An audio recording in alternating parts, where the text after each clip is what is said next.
Heard of street fighting before, but this really is taking things to a new low. It's just unbelievable to think on a broad daylight that two people would punch on the streets like that. Two men going toe-to-toe at a busy intersection. Punches flying. It appears to be a plain and simple case of brutal road rage. The bloke gets out of the four-wheel drive and he just goes berserk. It's understood this happened last week, filmed by another driver, no doubt amazed by what was unfolding in front of them.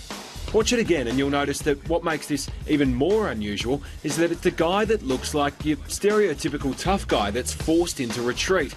We showed it to motoring expert James Stewart from Driving Solutions. You've got an older guy in a Mercedes four-wheel drive and what looks like a younger bloke covered in tats, but he's the one that cops it. Yeah, look, if you had to put money on who started and what started, it'd be a totally different impression, but I guess it shows that you shouldn't pick on anyone on the road. You just don't really know who's in what car beside you when you're out there. It does indicate that you can have lots of tats, attend the gym for most of your life and wear a ponytail and it doesn't make you too tough. We'll get to the stage where we're... It's actually radio host Chris Smith that you can hear in the background of the clip. You're not going to make them better drivers because you punch their head in, but this bloke needs to go to jail. He needs to get some time to cool off. He believes the more important thing is for good drivers not to engage with people who lose the plot when driving. When it comes to bad drivers, you're never going to change a bad driver by belting him in the head.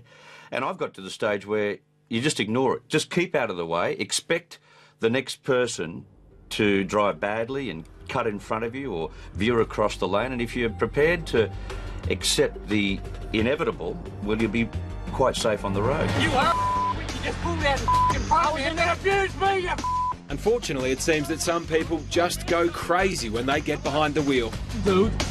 You pulled out in front of me, you idiot. And it can leave some very permanent scars, as Shannon Crass found out.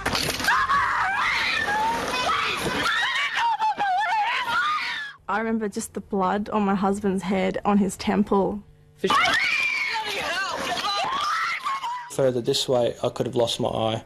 A little higher up, I would have struck a major artery and I could have bled out. Dr. Darryl Cross is a psychologist and says often it only takes the slightest little incident to trigger a mental snap in a driver. Their brain goes wild and they say things like, how dare they can't do this to me, who do they think they are? And so their brain races. When their brain races, then their body follows and they act inappropriately and irrationally.